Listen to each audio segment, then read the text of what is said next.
One crack news. You're expecting to see Mathew Perry. And why you're expecting to see Mathew Perry? Because Mathew Perry's rest in peace to Mathew Perry. They don't want to come out and say that he was back on the drugs. And that's what took his life. Instead, they went out to everybody. And they got the Ketamine Queen,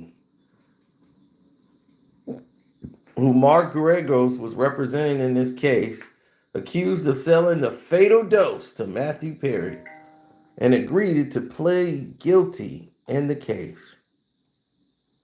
Now, a woman who's known as the Ketamine Queen, named Josephine Sagaj, she was the fifth and final defendant charged in the overdose death of friend star Mathew Perry. She took the plea deal with the federal prosecutors to avoid going to trial that was planned for September. She agreed in a signed statement in a court to plead guilty to 5 federal criminal charges, including providing the ketamine that led to Mr. Perry's demise. So, in this brief statement, she said that she's taking responsibilities for her actions.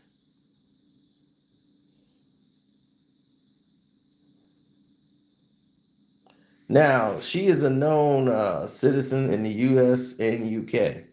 She's a prolific drug dealer who's known to her customers as the Ketamine Queen. And many people have heard of this woman before in Hollywood as far as the Sean Diddy Combs case. She agreed to plead guilty to 1 count of maintaining a drug involved premises, 3 counts of distribution of the ketamine, and 1 count of distribution of ketamine resulting in the death or serious bodily injury of a person. This lady, Segal, or whatever, she was admitted in the agreement to selling 4 vials of ketamine to another man named Cody McLaury hours before he died from an overdose back in 2019. And McLaury had no relationships to Mathew Perry whatsoever. So the prosecutors would drop 3 other counts related to the distribution of the ketamine and 1 count of distribution of methamphetamines that was unrelated to the Perry case. So she will officially change her plea to guilty at the upcoming hearing, where sentencing will be scheduled and she could get up to 45 years in prison. The judge is not bound to follow any terms of the plea agreement, but prosecutors say in the document that they will ask for less than the maximum. And she and this Dr. Salvador Palencia, who pleaded guilty last month, have been primary targets in the investigation.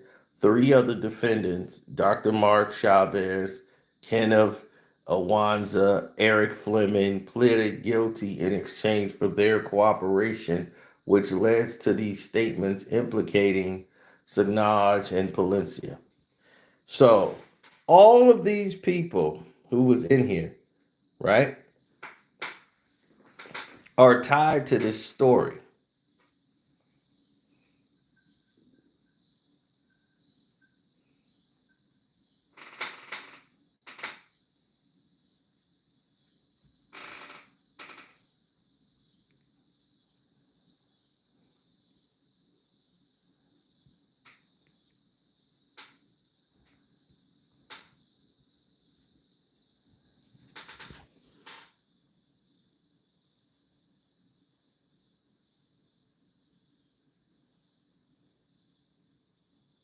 Mm-hmm.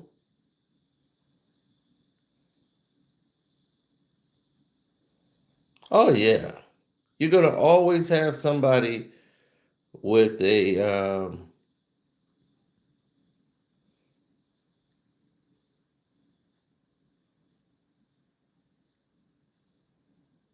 mm, will definitely let them know that. We'll definitely let them know that, sir. Now, here's what we need to have people know. That was, they found Mathew Perry. He was deceased. Yes, he was deceased in his Los Angeles home, found by his assistant. The medical examiner ruled that the ketamine typically used was a surgical anesthetic, which was the primary cause of his demise. The Signage presented a posh lifestyle on Instagram with photos of herself with rich and famous people in the cities around the globe. Prosecutors say she privately presented herself as a dealer who sold to the same kind of high class customers. Perry has also been using ketamine through his regular doctor as a legal but off label treatment for depression, which has become increasingly common. He went after more ketamine than his doctor would give him, and it began to get it from other people. And about a month before his death, he started getting more from this Ketamine Queen. And about 2 weeks before his death, and Perry and his assistant found her through Perry's friend Fleming. So, in their plea agreement, both men described the deal in detail. Fleming messaged the assistant saying that the Ketamine Queen was unmarked, but it was amazing. Fleming he texted the assistant that she only deals with high end celebrities. And she said if it's not great stuff, she'll lose her business. So with the two men acting as middlemen, Perry bought a large amount of ketamine, 25 vials for 6,000 in cash, 4 days before his death. That purchase included the doses that killed him. Um, like on the day he died, she told Fleming they should delete all messages they had sent to each other. Her home in North Carolina, California was raided back in March 2024 by the DEA agents who found large amounts of ketamine and methamphetamines, all of these things that were in federal custody, like they was held in federal custody like a year ago. So she agreed in her plea not to contest the seizure of her property that went into investigation, including more than 5,000 in cash. And everyone is feeling like, oh my God, this is an amazing thing, right? They got these people. This guy struggled with drugs for years. They went through a proper investigation, quick investigation, and they were able to find that there were things that they could do that other people couldn't do. That they tracked this thing down, found the people responsible. Unbelievable, right? Now, you know I got a kicker coming, right? The kicker is you couldn't do this for Whitney Houston. Whitney Houston, the largest artist, recording artist in the world, one of the top of all time, known as the greatest voice in music history. And you mean to tell me you couldn't do this for her?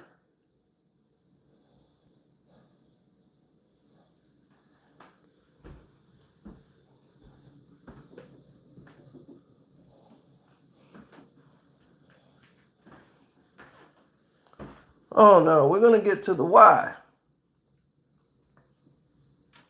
Why, Johnny? Why?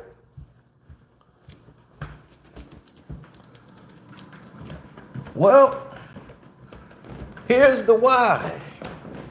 They didn't want to. Because this person links to a lot of people that said don't.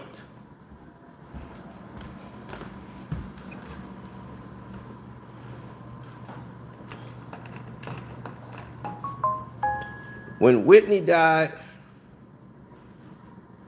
they still threw the party. Whitney's body is upstairs. They're having a party downstairs. Like nothing's going on.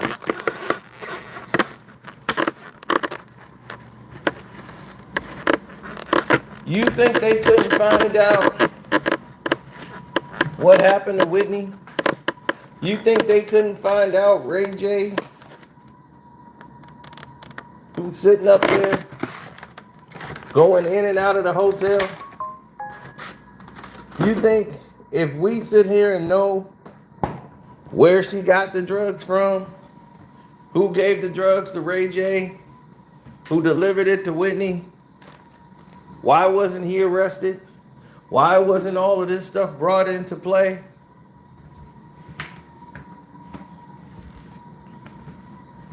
And where is that guy at today? Why wasn't that investigated properly or thoroughly? Why didn't they do anything? That's the question.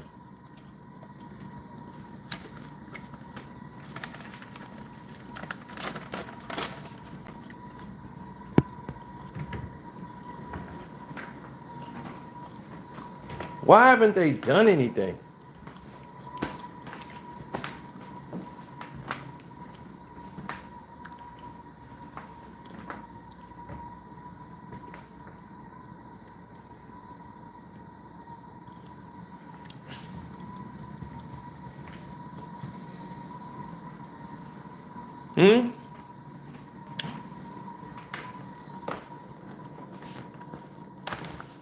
Granted, we all know what time it is. We know what they're doing. They don't want anyone else to dirty the pool.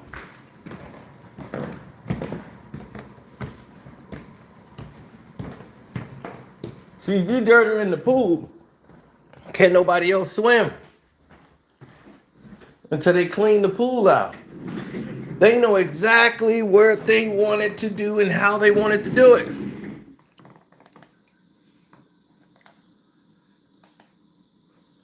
What they didn't want was interference.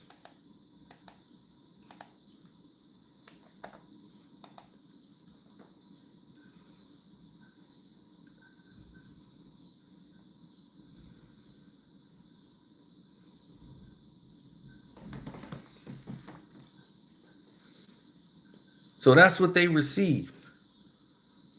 Zero interference.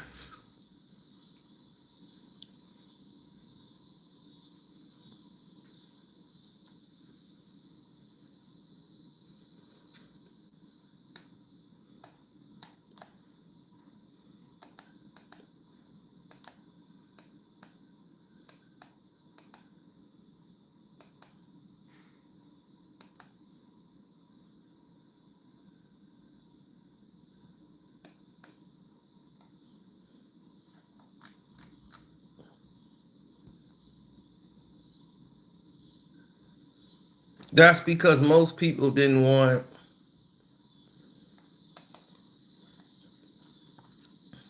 to have a conversation. They wanted to have control of. And when they say control of, you start saying control of what? What you supposed to be getting some control of? Because you ain't finna have no control over me.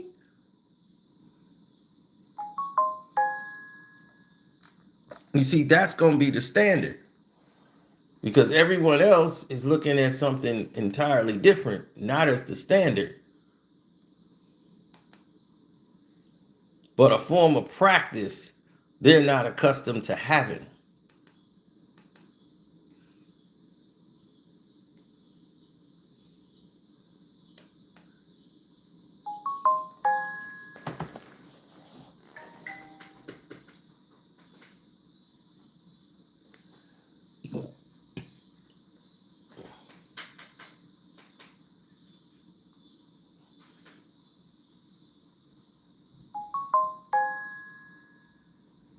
No, a lot of these people just don't understand.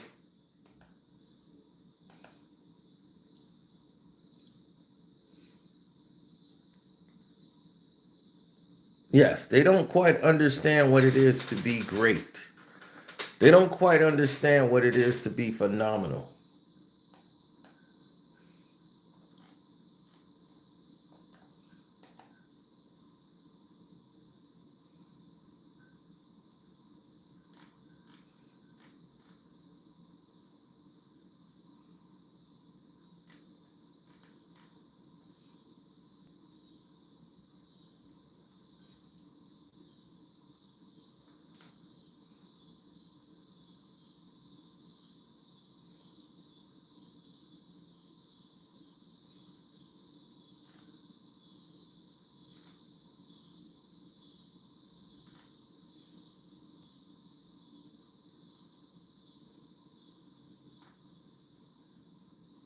Mm.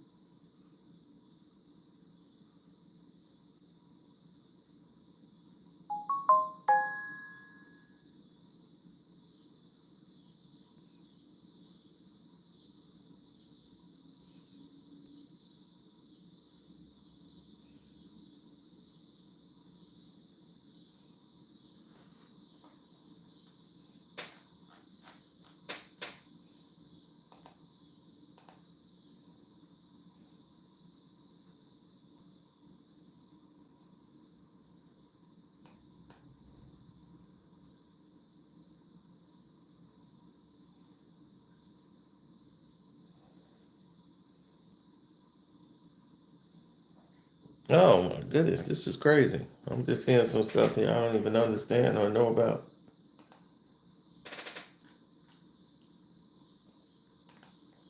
All right, so I got some business I think I need to take care of here. But thank you guys. The JID album, all right. Ketamine is too far. Pretty much. But let me go ahead and tackle what's going on here. Because I got some business to take care of now that they just shown and presented to me. Sorry that happened in the middle of a live. But I put some on the Patreon for y'all to enjoy. Take care.